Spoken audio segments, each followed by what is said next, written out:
Hello दोस्तों, मैं अंकुर।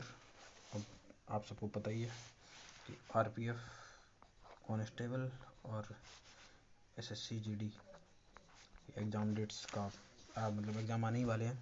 तो हम लोग आज से जो भी हाल ही में एग्ज़ाम हुए हैं उनके पेपर सेट को, मैथ के पेपर सेट को सॉल्व करेंगे। ठीक है, तो मैं आज ये पेपर जो भी टेक्नीशियन का हुआ था ग्रेड 3 का, तो यहाँ से आज जो भी मैथ के क्वेश्चन आए हैं तो उससे हम लोग रिवीजन करना शुरू करेंगे। ओके, तो हम लोग शुरुआत करते हैं मैथ के फर्स्ट क्वेश्चन से। ओके, मैथ का फर्स्ट क्वेश्चन ये है कि एक धनराशि 4 व्यक्तियों ए बी सी डी के बीच में 4793 के रेशियो में बांटी जाती है। यदि सी को बी से 800 अधिक मिलते हैं, सी को बी से 800 अधिक मिलते हैं और यहाँ पे कितने का 2, तो 2 रेशियो ही आपका 800 दिया हुआ है, तो 1 रेशियो 400 हुआ है। और क्या रहा है कि डी को राशि कितनी मिलेगी, डी का रेशियो क्या है 3, तो 400 इंटू 3 1200। नेक्स्ट पे चलते हैं। नेक्स्ट क्वेश्चन आपका जो होगा वो 12 और 39 के बीच सभी नेचुरल नंबर का एवरेज जो 5 से डिविजिबल है। तो 12 के बाद 5 से डिविजिबल होने वाली संख्या कौन सी आएगी, 15, उसके बाद 20, फिर 25, ऐसे चलते चलते 39 से पहले 35 आएगी। अच्छा, अगर जब डिफरेंस सेम होता है तो हमें अगर इसका एवरेज निकालना है तो फर्स्ट और लास्ट को ऐड कर देते हैं, 35 प्लस 15 एंड डिवाइड बाई 2, तो 50/2, answer 25। Next question, sec square plus cosec square A -1 plus 1 plus tan square minus cot square का वैल्यू। ओके, यहाँ पे सेक स्क्वायर देखो, एक चीज़ तो हमें पता ही है कि cosec square A minus cot square A equal to 1 होता है। तो यहाँ से हमें cosec square A equal to मिल जाएगा 1, cosec square A -1 equal to मिल जाएगा कॉट स्क्वायर ए। ठीक है, तो हम इसकी जगह रख देंगे कॉट स्क्वायर ए, और ये 1 प्लस टेन स्क्वायर ए क्या होता है कि sec square A minus tan square A equal to 1 होता है। तो यहाँ से हमें 1 प्लस टेन स्क्वायर ए मिल जाएगा, सेक स्क्वायर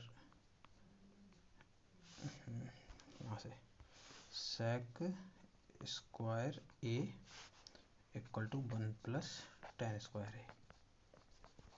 ठीक है, तो हम यहाँ वैल्यू पुट करते हैं, sec square A plus cosec square A -1 क्या होगा cot square A, plus 1 plus tan square A क्या होगा जाएगा sec square A and minus cot square A. Cot square A से कॉट स्क्वायर कट गया, sec square A plus sec square A 2 sec square A. Next चलते हैं। Next हमारा question है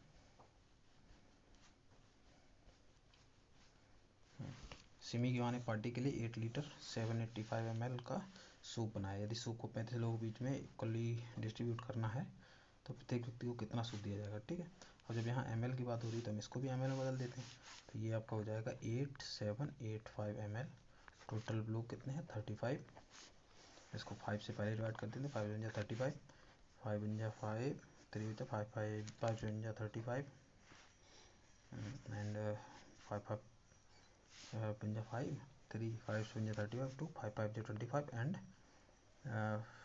5 7 35, 7 से फिर काट देते हैं, 7 2 14, 3 बचा, 7 5 35, 7 1 7, तो 251 ml। नेक्स्ट क्वेश्चन है आपका, एक व्यक्ति 6 रुपये में 5 रुपये में 6 पेंसिल खरीदता है, 6 रुपये में 5 पेंसिल बेचता है। ओके, अगर वो सीपी अगर हम इसकी लगाएं तो 6 पेंसिल खरीदता है 5 रुपये में, और एसपी क्या करता है 5 पेंसिल बेचता है 6 रुपये में। हमें इन दोनों के लिए प्रोडक्ट को इक्वल कर लेना होगा, तभी हम, क्योंकि प्रॉफिट लॉस निकलता है प्राइस में, प्रोडक्ट इक्वल कर लेते हैं। तो इक्वल करने के लिए हम यहाँ 5 का मल्टीप्लाई कर देंगे और इधर 6 का। तो अब इधर 5 का किया तो इधर भी 5 का करेंगे, इधर 6 का किया है तो इधर भी 6 का, यानी कि 30 पेंसिल की जो सीपी है वो है आपकी 25 रुपये एंड 30 पेंसिल का जो एसपी है वो आपका 36 रुपये। तो कितने बढ़ा के बेचा 11 रुपये, सीपी क्या है 25 मल्टीप्लाई बाई 100, तो 11 4 × 44, इतने का प्रॉफिट हो गया। नेक्स्ट पे चलते हैं।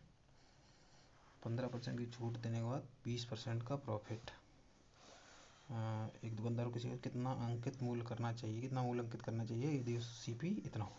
अच्छा ठीक है, पहली बात तो 3 चीज़ें लिख लेते हैं, CP, SP और MP।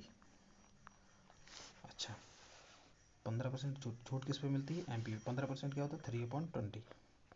इसका मतलब अगर 20 मार्क प्राइस है और इस पर 3 की छूट मिलेगी तो सेलिंग प्राइस 17 होगा। दूसरी बात कर रहा है 20% का लाभ यानी कि 1/5, यानी 5 रुपये CP है, 1 का लाभ होगा तो 6। लेकिन दोनों कंडीशन में SP तो सेम होना चाहिए, तो सेम कर लेते हैं। यहाँ 6 का मल्टीप्लाई, यहाँ 17 का, यहाँ किया था यहाँ भी 17 का, यहाँ 6 का हुआ था यहाँ भी 6 का, यानी कि 85, 102 एंड 120। अब ये कह रहा है कि CP 153 हो। अच्छा CP 153 हो, लेकिन यहाँ तो 85 दिया है, यानी 85 की हमें वैल्यू दी है 153 और हमें 120 की वैल्यू चाहिए। इसको 5 से काट लेते हैं, 153 तो 17 से कट जाएगा, 75 जा 35, 75 जा 85 और 79 जाओ, यानी 5 = 9 है। अब हमें 120 लाना है, दोनों तरफ 24 का मल्टीप्लाई, 24 9 जा 216, तो इसका ऑप्शन हो गया 216। नेक्स्ट पे चलते हैं, प्रथम 10 अभाज्य संख्याओं का एवरेज। ओके, तो प्रथम 10 अभाज्य संख्या यानी कि 2, 3, 5, 7, 11, 13, 15 नहीं होगा, 17, 19, 21 होगा नहीं, 23 कितनी, 1 2 3 4 5 6 7 8 9, 23, 25 नहीं होगा, 27 नहीं होगा, 29। ठीक है, इनको ऐड करके 10 से डिवाइड कर देंगे, हमें एवरेज मिल जाएगा। 2 3 5 5 10 7 10 17 17 11 28, 13 और 17 30, 9 3 12 9 21, कैरी 2 2 2 4 5 2 7। ओके 8 और 1 9, 7 7 3 10 2 12, 129 अपॉन 10 से 10 से डिवाइड कर देंगे तो एवरेज हो जाएगा 12.9। नेक्स्ट पे चलते हैं। ओके नेक्स्ट आ गया कि ये वृत्त लिख दिया है जिसमें छात्र के टोटल अंक 260 दिए हैं, टोटल अंक 260 दिए हैं, तो ठीक है एक सेकेंड, टोटल 260 दिए हैं यानी कि हमें 100% की वैल्यू दे दी है, यानी 100% = 260। हमें पूछा क्या गया, फिजिक्स और इंग्लिश। फिजिक्स में कितना है 25, इंग्लिश ये लो 10, यानी कि हमें 35% की वैल्यू पूछी है। 0 से 0 काट देते हैं, 2 से 5, 2 5 जो 10 एंड 13 जो हमें चाहिए कितना 35 की वैल्यू, तो हम दोनों तरफ 7 से मल्टीप्लाई कर देते हैं, तो 35% आ जाएगा आपका 13 7 जा 90 में। नेक्स्ट पे चलते हैं। Next question 9/10 divide by 4/5 and plus 1/10, तो 9/10 डिवाइड बाई, अब दोनों बेस सबका 10 ही तो इसका भी 10 कर लेते हैं, 2 4 जाए 2 का मल्टीप्लाई ऊपर नीचे, 2 5 से 10 प्लस 1/10, 9/10 डिवाइड बाई 8 1 9/10, तो 9/10 डिवाइड बाई 9/10 बन आंसर। नेक्स्ट पे चलते हैं। नेक्स्ट क्वेश्चन आ गया आपका ये व्यंजक का मूल्यांकन कीजिए यानी कि सॉल्व कीजिए। तो यहाँ सिंपल बोधमास का रूल है, 6 + 6 = 36 -6, इससे ये कट जाएगा तो आंसर बचा 36। नेक्स्ट क्वेश्चन 50 सेंटीमीटर परिमाप वाले एक आयत की भुजाओं का रेशियो अनुपात जो है 1:4 है, यानी कि भुजाएं जो हैं x अगर मान लें x और 4x हैं और परिमाप था 50 है, तो ठीक है 2x + 4x, ये परिमाप दिया है आपको 50, 2 से 50 को 24 5, यानी 5x = 25, तो x = 5, यानी एक साइड इसकी 5 हो जाएगी, दूसरी 5 4 या 20 हो जाएगी। उस वर्ग का परिमाप क्या है जिसका क्षेत्रफल आयत के क्षेत्रफल के बराबर, तो आयत का क्षेत्रफल क्या हो जाएगा 5 × 20 100, और ये 100 किसी स्क्वायर के एरिया के इक्वल है, यानी कि स्क्वायर की साइड अगर a होगी तो a स्क्वायर के इक्वल 100 है, तो a = आपका 10 हो जाएगा। और उस वर्ग का परिमाप पूछा है तो यानी 4a की वैल्यू पूछी है, तो 4a = 10 × 4 40। नेक्स्ट पे चलते हैं। एक समभुज बहुभुज में भुजाओं की संख्या ज्ञात कीजिए, इसका प्रत्येक अंतःकोण इतना। तो प्रत्येक अंतःकोण का फॉर्मूला क्या होता है, 180 n-2 अपॉन n, यही इसी की वैल्यू दे रखी है 165। तो ठीक है, तो इसको n उधर चला जाएगा तो 180 n-360 इक्वल टू 165 n। इसको इधर ले आते हैं तो 180 में से 165 जाएगा तो 15 n की वैल्यू हो जाएगी 360।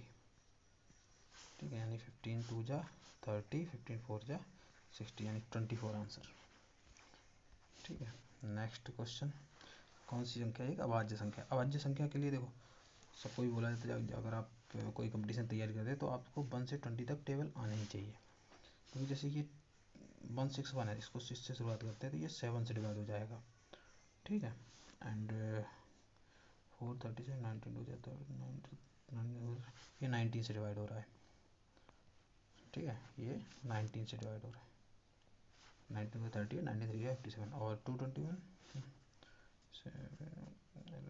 13 से ये डिवाइड हो रहा है। ठीक है, तो ये तो तीनों डिवाइड हो जाएंगे तो 20 तक आपको टेबल आने चाहिए, इसलिए ये 373 आपका प्राइम नंबर आ जाएगा। नेक्स्ट क्वेश्चन, नयन एक काम को 25 दिन में कर सकता है, तरुण नयन से 25% अधिक कुशल है, यानी कि तरुण अपॉन नयन, यानी नयन अगर 25% मतलब 1/4, नयन अगर 4 की क्षमता है नयन की एफिशिएंसी, तो तरुण की 4 + 1 5 होगी, और क्षमता के अपोजिट डेज होते हैं, यानी कि अगर तरुण की क्षमता 5 है तो इसको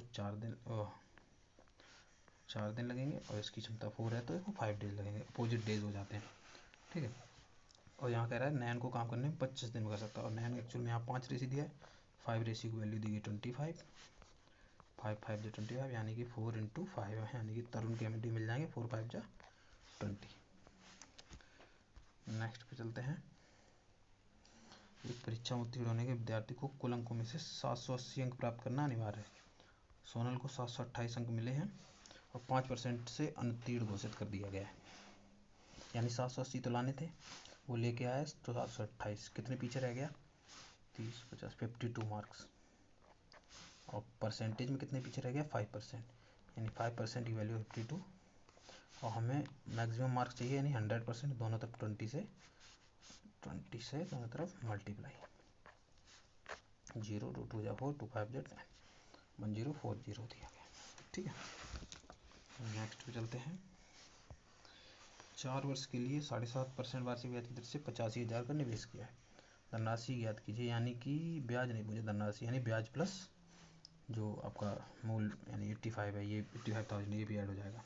तो ठीक है, 4 वर्ष की साधारण ब्याज, 4 वर्ष के लिए 7.5, यानी 1 वर्ष के लिए 7.5 है तो 2 वर्ष के लिए 15, 4 वर्ष के लिए 30%, यानी 85,000 का 30%, यही उसको ब्याज मिलेगा 30/100, 0 0 मल्टीप्लाई कर लेते हैं, 3 5 जा 15, करीबन 3 जा 24 और 1 25, ये उसका ब्याज हो गया, और मूल जो प्रिंसिपल वैल्यू कितनी थी 85,000, ऐड कर देते हैं, 0 0 5 5 5 10 8 2 5 5 10 0 5 5 5 10 करीबन 8 10 क्या 1,10,000 और 500, तो ये आंसर हो जाएगा। ठीक है, एक्स में से एक्स का 90% घटाना, कोई भी नंबर अपने आप में 100% होता है, 100% में से अगर हम 90% घटा देंगे तो बचेगा 10%, इसका मतलब 10/100, यानी कि 1/10, इसका मतलब है 0.1। ठीक है, नेक्स्ट पे चलते हैं, 6 सेंटीमीटर भुजाओं वाले एक समषटभुज का चित्र। देखो एक समषटभुज होता है, उसके अंदर रेगुलर इक्विलेटरल ट्रायंगल बने होते हैं 6, एक इक्विलेटरल ट्रायंगल का एरिया होता है √3/4 ठीक है, लेकिन यहाँ पे षटभुज है तो 6 का पूछा है, 6 ट्रायंगल्स का, तो 6 × √3/4, क्योंकि समषटभुज में 6 ट्रायंगल्स होते हैं इक्विलेटरल, इंटू साइड कितना है 6 × 6, 6 6 जा 36, 4 9 जा 36, 9 6 जा 54 √3, इसका आंसर ये हो जाएगा। नेक्स्ट पे चलते हैं 40 ओके तो 5 से इसको लिख लेते हैं 40/35 इक्वल टू 35/k। 5 से इसको डिवाइड करते हैं, 5 8 या 40, 5 7 या 35, 8/7 इक्वल टू 35/k। तो यहाँ से हमें k की वैल्यू मिल जाएगी 7 5 या 35, 7 3 21 24/8। लेकिन यहाँ पूछी गई k -1, तो इसमें -1 कर देंगे, 245 - 8 237/8। ये आंसर हो गया। कोई भी धनराशि 20% साधारण वार्षिक ब्याज की दर पर कितनी अवधि में स्वयं की दोगुनी हो जाएगी। यानी अगर कोई राशि है P और 2P हो जाएगी, इसका मतलब उसका सिंपल इंटरेस्ट कितना बढ़ गया, P, यानी कि P का मतलब दोनों इक्वल, यानी कि 100% बढ़ गया, है ना। P से P यानी 4000 रुपये, 4000 और बढ़ गया तो 100% बढ़ गया। लेकिन एक साल में 20%, तो 20% से 100% तक जाने में कितना टाइम लगेगा, 5 साल। 20 × 5 100, 5 ईयर्स। नेक्स्ट पे चलते हैं। राम बाबू एक समान गति से चल रहा है, उसने 5 सेकंड में 25 मीटर की दूरी तय की, तो 3 सेकंड में कितनी दूरी तय करेगा। तो 5 सेकंड में 25 मीटर, तो 1 सेकंड में करेगा 5 5 25 5 मीटर, तो 3 सेकंड में करेगा 15 मीटर। ठीक है। नेक्स्ट पे, अमित और अमिता की आयु का योग, अमिता और अमृता का आयु के योग से 15 वर्ष अधिक है। अमृता अमित से कितने जो है छोटी है। ठीक है, लिख लेते हैं Amit plus Amita equal to Amita plus Amrita के योग से 15 वर्ष अधिक है, प्लस 15। अमिता दोनों तरफ काट देते हैं, यानी अमित और अमृता के बीच में गैप कितने ईयर का है, 15 ईयर का। तो इतनी छोटी होगी, इतने ईयर का गैप है, 15 वर्ष। ठीक है। नेक्स्ट क्वेश्चन पे हम लोग चलते हैं। 2 पाइप XY एक टंकी को 21 और 24 घंटे में भर सकते हैं। दोनों पाइपों को एक साथ खोला जाता है तो यह ज्ञात होता है कि टंकी की तली में रिसाव कारण टंकी को भरने से 48 मिनट अधिक लगे। ओके, ठीक है। तो फिर हमें देखना है कि ये जो रिसाव है कितने समय में खाली कर देगा। तो पहले x जो है, x कितना करता है 21 आवर में, y कितना करता है 24 आवर में। इनका LCM कितना होगा, 3 7 जा 3 8 जा, तो 8 7 जा 56, 3 जा 168, तो 168 LCM हो जाएगा। 21 8 जा 168, 24 7 जा 168। अच्छा, 168 वर्ग को ये लोग 8 और 7 15 की एफिशिएंसी से करेंगे, तो 15 × 15 1 बचा, 15 × 15 यानी 11 आवर एंड 3/15। और इसको आवर को मिनट में बदल लेंगे तो मल्टीप्लाई 60, 15 4 जा 60 यानी 11 आवर 12 मिनट। लेकिन कह रहा है कि एक इसमें रिसाव छेद हो है तो 48 मिनट अधिक लगते हैं, तो यानी कि प्लस 48 कर देते हैं। तो यहाँ से इसको 12 48 60 यानी कि 12 घंटे लग रहे हैं। यानी 168 काम को करने में 12 घंटे लग रहे हैं। यानी टोटल एफिशिएंसी कितनी काम कर रही है, 12 × 12 और 48, 14 एफिशिएंसी काम कर रही है। लेकिन यहाँ एक्चुअल एफिशिएंसी तो 15 है इन दोनों की। इसका मतलब एक जो छेद है वो -1 का काम भी कर रहा है, तभी तो 14 होगा आगे।